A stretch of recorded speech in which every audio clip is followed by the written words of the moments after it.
Hello everybody, it's PizzaLover346 here, and welcome back to Let's Play Banjo Kazooie. Last time we explored Bubble Gloop Swamp, and were, mildly aggravated by Mr. Vile. This time we're gonna move on to the next level, and that level is Freezeezy Peak. I love Freezeezy Peak, it's one of my favorite winter levels, and I'm really excited, and I think I might do a bit more gushing than usual about Freezeezy Peak. I really like it.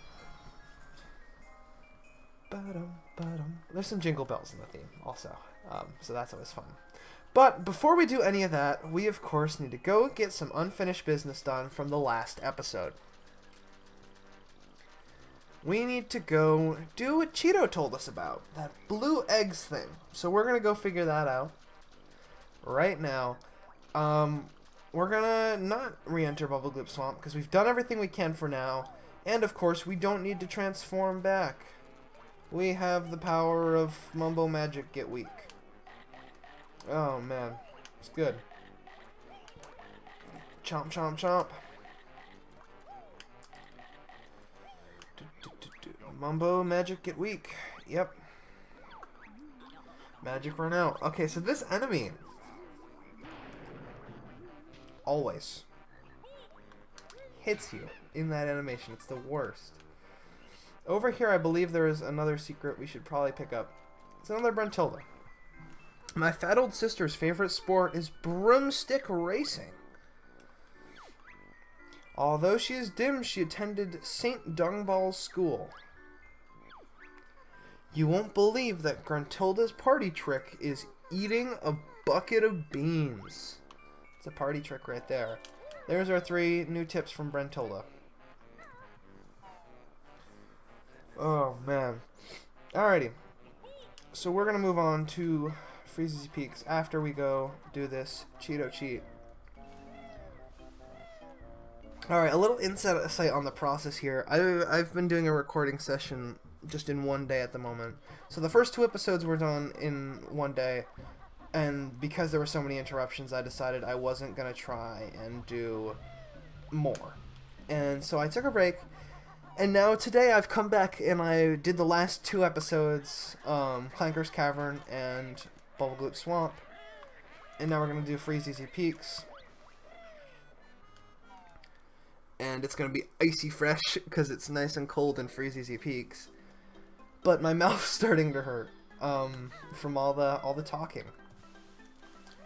So Cheeto said to come hit up the sandcastle, but it's underwater again, so we've actually got to come around here and patch up Leaky again.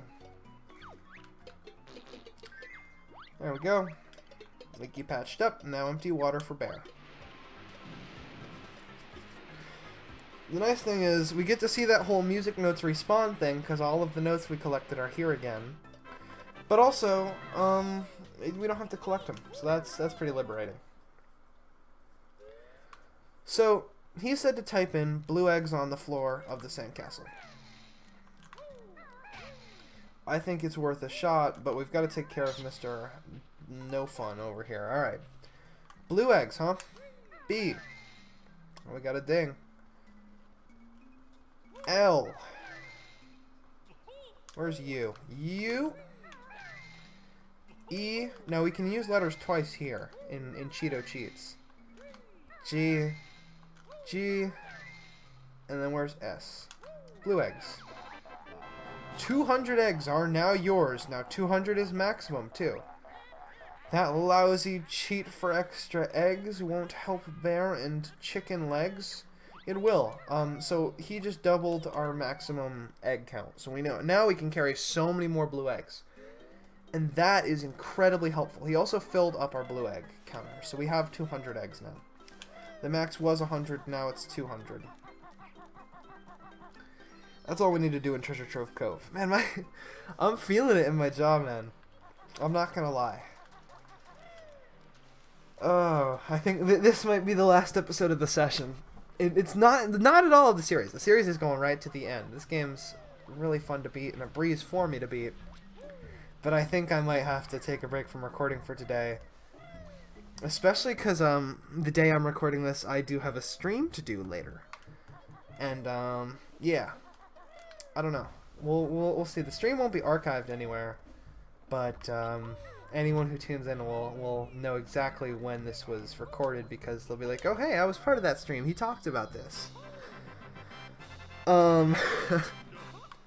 But yeah, which is a great segue to say, shameless plug, go check out my Instagram at pizzalover346yt, where you will find all sorts of fun stuff going on, including updates on when videos come out on this YouTube channel, when I record them, and most importantly, I got a cough building, I can feel it. Oh, excuse me. There it is. Most importantly, well, I guess not most importantly, but you can also find updates on just my personal life and gaming experiences, like games I need to finish, and games I'm playing, or just, you know, what I'm doing for the day. If I draw something that I really like and I'm proud of, all that sort of stuff will be found on my Instagram, and that's really awesome. And of course, you can find me live streaming games. I won't spoil what I'm streaming the day of recording this, because I want it to be... Oh, the Peak's got another new move waiting for you, if you can find it. I don't want to spoil what I'm streaming. I want this stream to be an inside joke for all the people who are following my Instagram and tuning into my streams. But yeah, I might mention some streams later on. So yeah, if you want to catch me live and interact, go check out my Instagram. Growing my stomach aches. I shouldn't have eaten that shiny thing. Someone help poor Boggy. As per usual, I think I should let the music play. This music's one that I could put on loop and gets me in the mood for Christmas.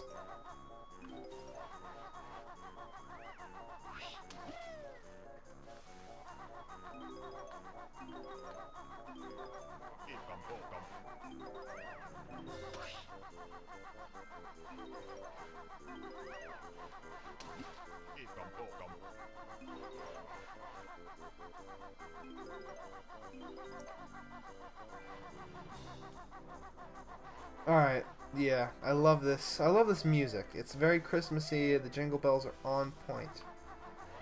Let's pick you up. I am a present. Give me to someone sad. Will do. That is really sad. Ice cubes and honey hives and whatever. First thing we're gonna do is come up here. This is just creative on its own. Feathers and notes going up the stripes of a scarf on a giant snowman. Alright, like, this level's awesome. I am a big fan of the winter. You know, earlier I talked about how I really like Treasure Trove Cove, and I'm not really a warm weather guy. It's because I am a man for the cold. I always have been, always will be. And snow is one of my favorite things. I'm lucky enough to live in a place where it snows, and, you know, weather's actually does things. You know, in fall our leaves change. In winter it snows.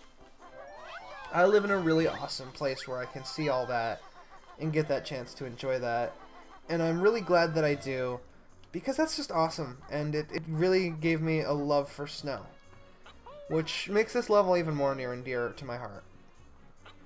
I don't know, man. The Freezeezy Peaks gets me. It's definitely something with the weather and the snow that goes on here. Brr, it's cold. Nice warm backpack for me too. That's 2 presents. Down here in the snowman's pipe is a Jiggy.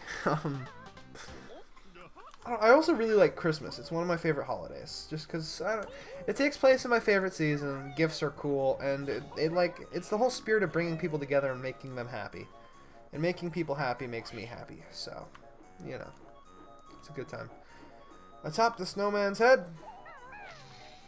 We don't need to come up here yet. Whoops. It's all worth it in the end. There are music notes. I always forget that you actually need to activate the main reason you want to come up here. But there are music notes, so it's not a totally wasted trip up here. And it's just an extra one we don't need to take. Okay. Man, yeah, no, this is... I'm probably going to mention this a lot in the episode, and feel free to yell at me in the comments about it. My jaw, man. I'm really good at ranting, like, in person, but I don't normally talk this much in general, especially for this extended period of time where I just gotta keep talking, keep going, keep entertaining. Oof, that's better. Hey, you found my sled. I'll go practice for the big race now. See you, buddy. It's gonna be a rough episode for me. Not because of the level, just because of the job, man. I'm feeling it. It's not pleasant. Alright. That's okay. I'll try not to complain about it too much. By the next episode, I'll have taken at least a break. It might still be today, but I doubt it. I'll have at least taken a break, and my jaw will be feeling better. This box is... Well, I'll let them explain. We're the Twinklies. Protect us from the Twinkly Munchers as we hop across to our tree. If enough of us get there, we can light the tree for you. So what we've got to do is stop these... crunchy and tasty. We've got to stop the Twinkly Munchers from eating the Twinklies. And we've got to help them get to their tree safe and sound. The Twinklies don't ever stop coming. You're just on a timer, and you've got to get as many as you can to survive.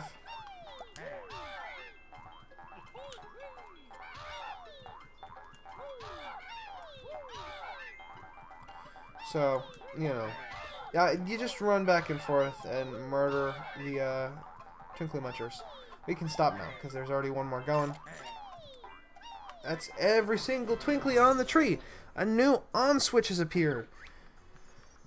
Phew, that was close, but we made it. Now, switch us on. You got it. Let's grab our music notes back here. Not get hit by this ice cube. Well, maybe we will. Hit him with our new extended egg storage. What you gonna do? What you gonna do? That's right. Shatter. Man. The cheats feel good in this game. Even though they're really minor things, when you get them, they just feel good. And then from there, it just kind of becomes standard to have the cheat amount. Once you've gotten the cheats once, it's like, there is no going back, really. Yippee! Be a star and you'll find your reward. Hurry! Alright, so we're on a 60-second timer to, quote, be a star. So we're going to have to figure out what that means. Lucky for us, I know what it means. We've got to fly. Flap, flap, flap, flap. We're going to hold in the right bumper again, because remember Clanker's Cavern? This is a very similar thing.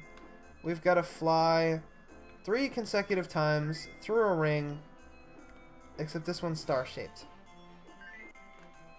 Ta-da! And we've thawed the ice around a Jiggy. We'll grab that. It's up in the tree. We will grab it, but there's a thing we should probably grab here and now. So we're going to fly back over to where we took flight, because as you can see, there is a molehill. You know, I started this episode saying I'm going to explain less. Explain less, not less. Less. And here I am explaining a lot. It's okay, though. It's fun, alright? I have a good time doing trivia. Time for some aerial action with my devastating beak bomb attack. Nice one, Goggles. Tell me more. When you're flying, press B to launch Kazooie at a target like a missile. Choose your targets carefully, though, as it costs a red feather each time you use it. You've learned all the moves I can teach you on this world now. Almost all the moves in the game, actually. I think there's one more. So, this is a really essential tool. That's what it is. And we're actually going to use it now to grab a Jiggy. And I probably should be getting the tree Jiggy, like I said I would, but, you know. See these buttons? You don't need more. You just big barge into them. There we go. That was clean. That was really clean. Oh my.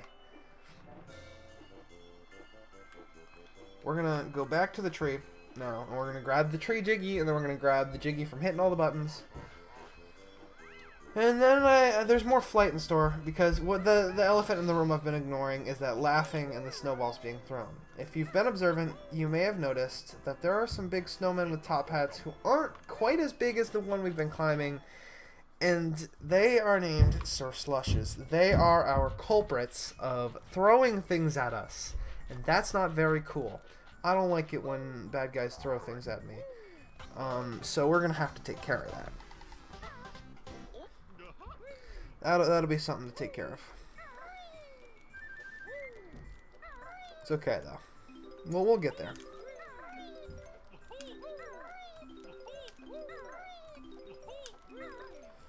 Oh man. Here's some more real talk behind the scenes stuff. This series is so much easier to record than Pokemon Leaf Green, just because it's just planted the game. Take me to the kids, I'm the last one. Yeah, we'll do that in a moment. I don't know, Pokemon Leaf Green's really fun, and I have beaten it. Just barely. I'm right at the end, I guess. I shouldn't say I've beaten it. I'm at the Elite Four. But, like, you know, it's not bad. It's just, it feels like it drags a little bit. You know, Pokemon games are RPGs. RPGs are a little bit slower than platformers. They definitely feel like they drag in comparison. And this game is a game I love, and I've been wanting to do it as an LP for a while.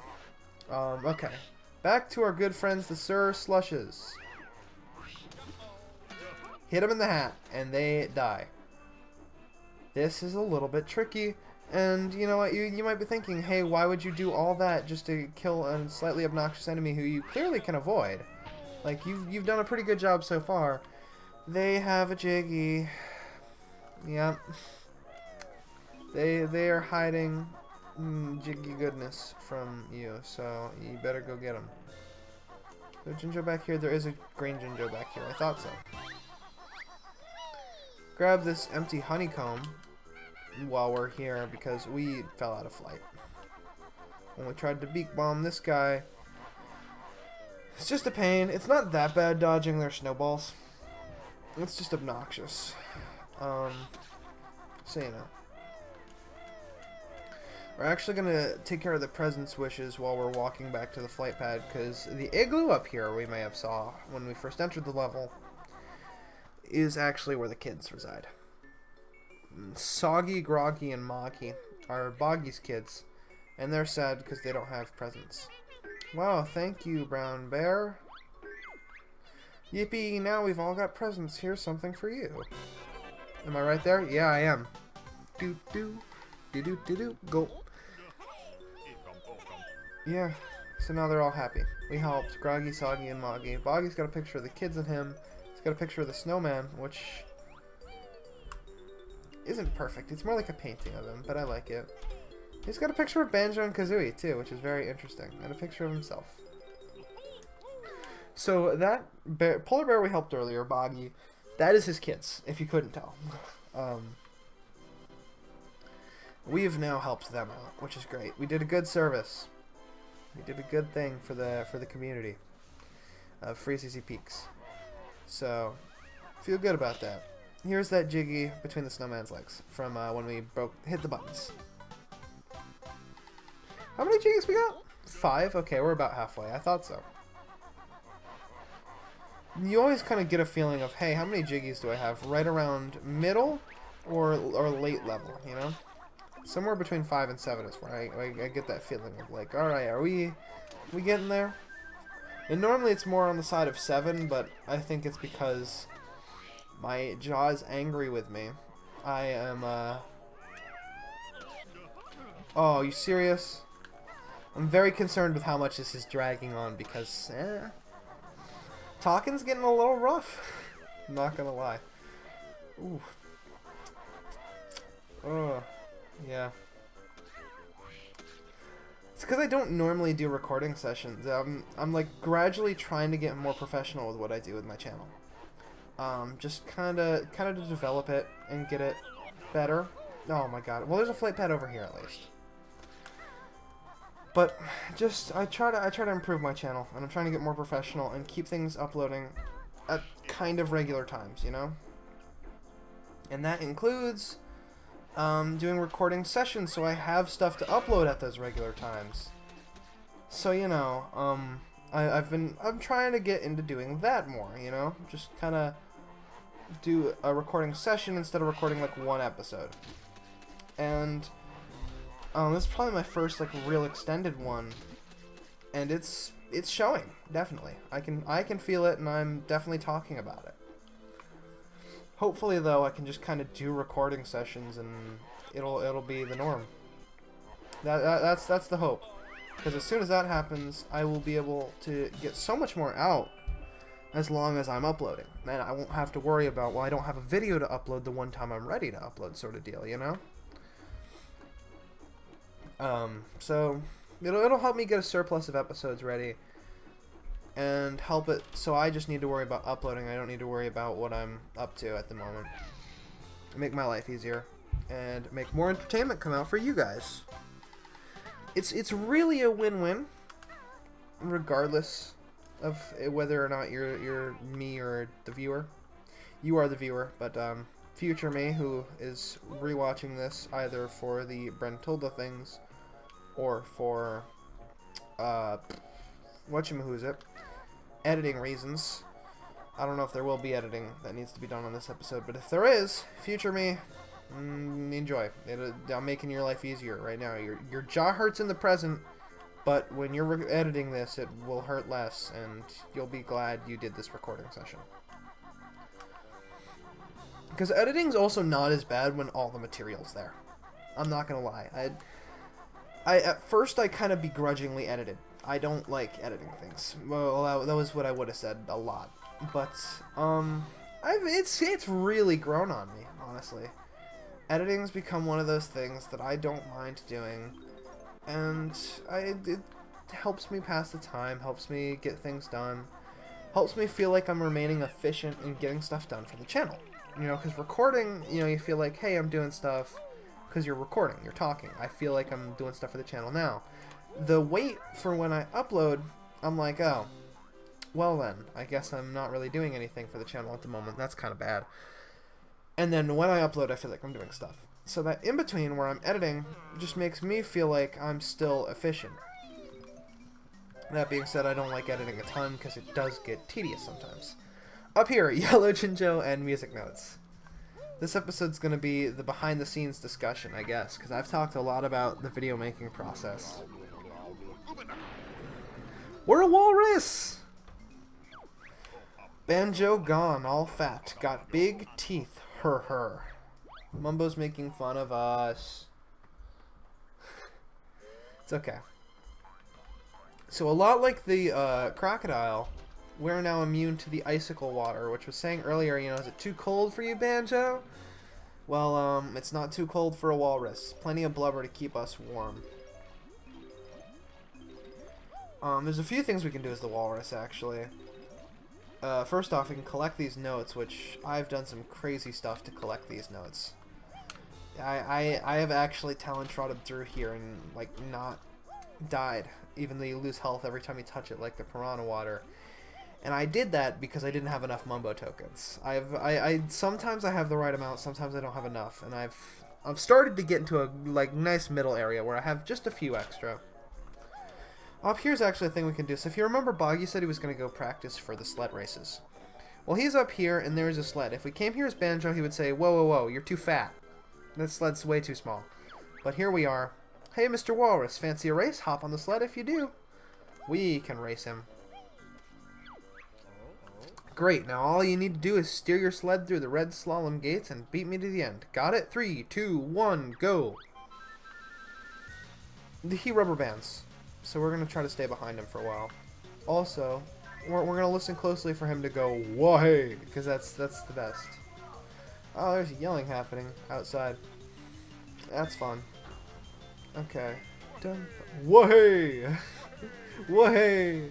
That's the most fun thing right there. Whoa-hey! You gotta respond it back, you know? When he goes, whoa-hey! That one was like in unison.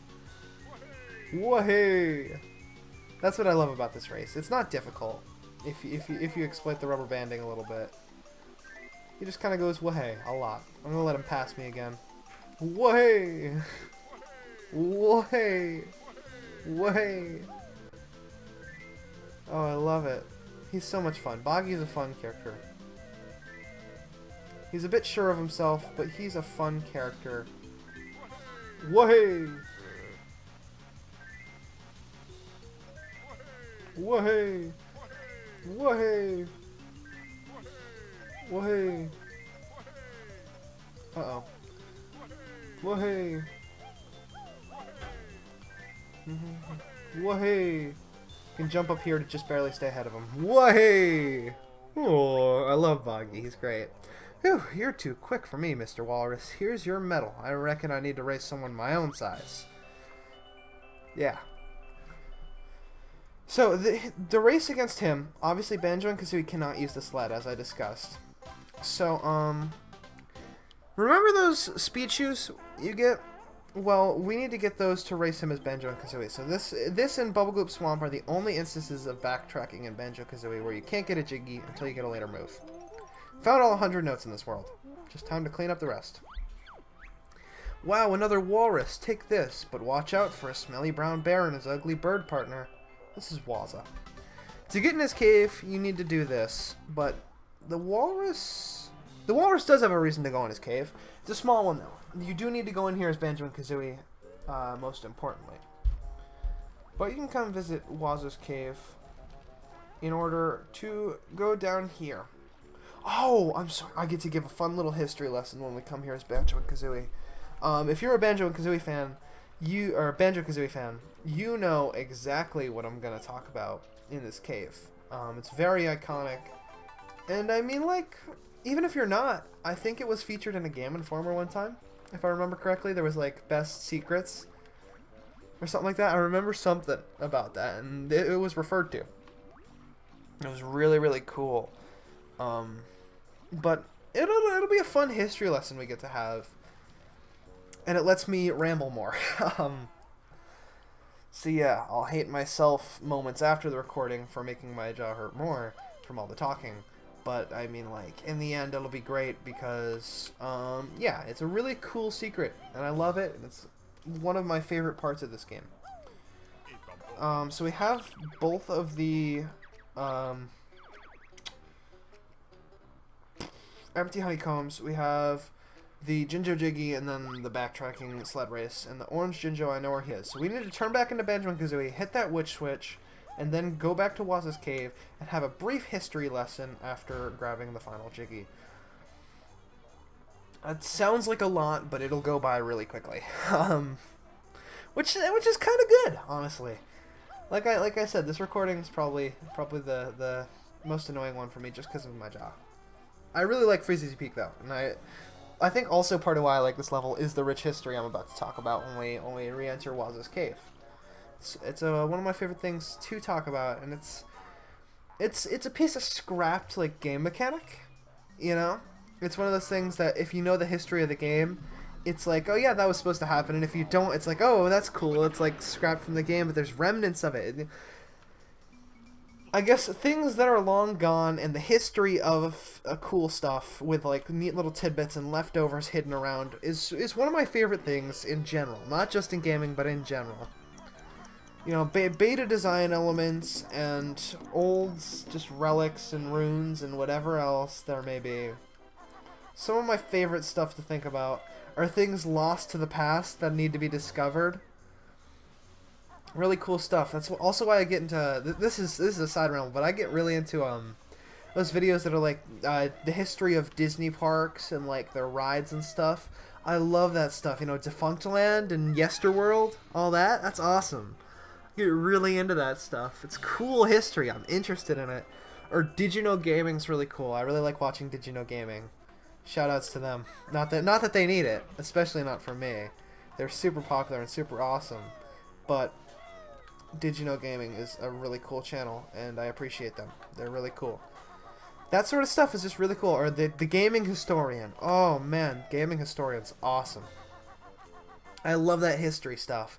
So with all that being said, let's talk about some history of Banjo Kazooie in a moment here. Eek! The bear again? Take that noisy orange thing with you. And leave poor Waza alone. So up here with the orange Jinjo, there is a room back here. And why don't we try to enter it, right? We're not allowed in. That is the ice key. This is the part where I get to tell you a brief history of Rareware's revolutionary idea and a little tidbit of the Nintendo 64.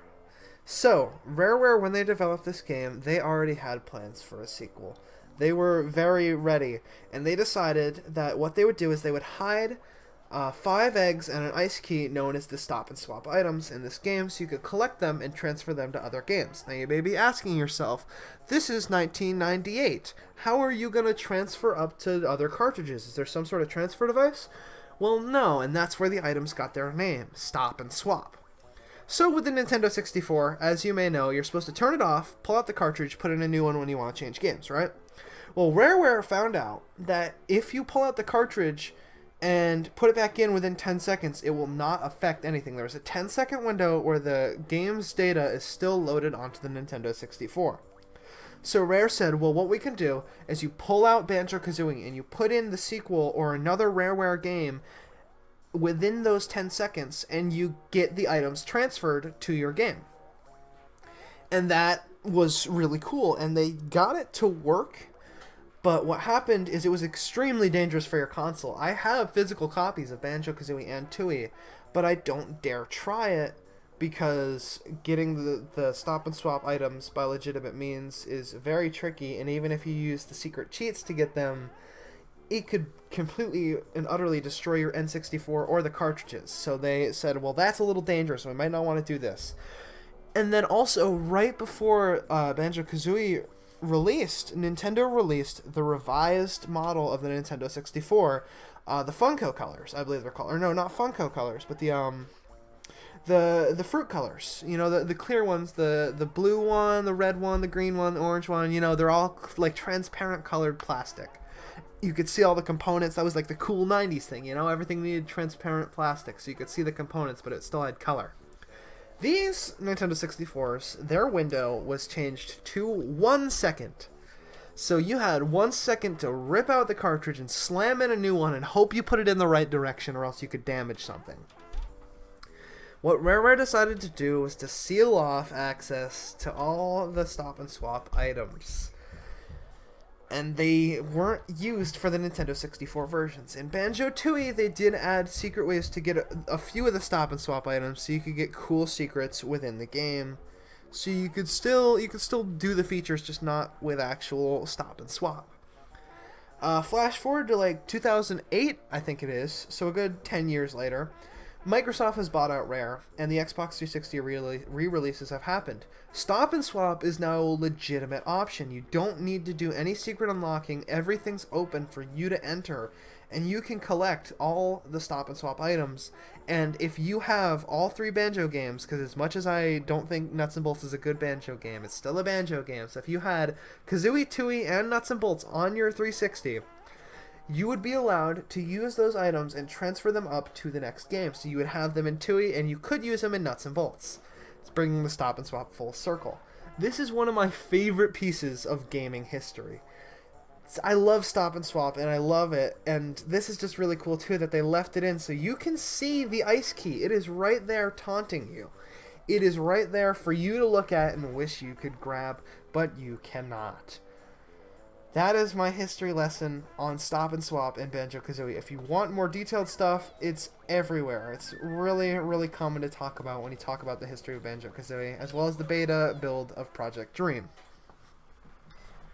With all that being said, we have now finished Freezeezy Peaks as much as we can. We can't get the Witch Switch Jiggy for this one either because of some backtracking we need to do. We need the speed shoes again. We need to backtrack to the Witch Switch Jiggy for this stage as well. But we can get Bubble Gloop Swamp, so we're going to do that to make up for it. And then we'll start the next episode by grabbing Well, I guess not. We'll end the next episode by grabbing not only Freezeezy Peaks, but also the next level's Witch Switch Jiggy, and then we'll have everything we can. We'll be all caught up, you know? So we have everything we can get right now. We spent 27 minutes, and enough of those were spent talking about Stop and Swap, one of my favorite pieces of gaming history. Oh, okay, the best note scare is 100. Sir Slush does escape, so watch out. He will throw snowballs at you whenever you enter an exit now. So, we're just gonna make our way back a little bit. If you remember, when we entered this area, there was a room with a large vase. Or vase? I say vase, alright? I'm weird, got a strange accent. It's a vase. Back here, if you break the wall, there is a switch and a bad guy. There is a bad guy. But more importantly, there's a switch. When we push this switch, you can see it's got the shock jump pad on it. Well, it makes a shock jump pad rotate around our good friend the vase. So why don't we try something? This shock jump pad, let's use it, and we're gonna jump up into the vase. And that will drop us through the floor of that room, through the ceiling of this room, and into the Gruntilda statue, where we can grab the Witch Switch Jiggy for Bubble Gloop Swamp. With all that being done, we have gotten, or said and done, we've done a lot for this episode of Banjo Kazooie, and we've talked about some really cool pieces of history. So, with all that being said, I want to thank you guys so much for watching, and I will see you all in the next episode of Let's Play Banjo Kazooie, where we will tackle the next level. Goodbye!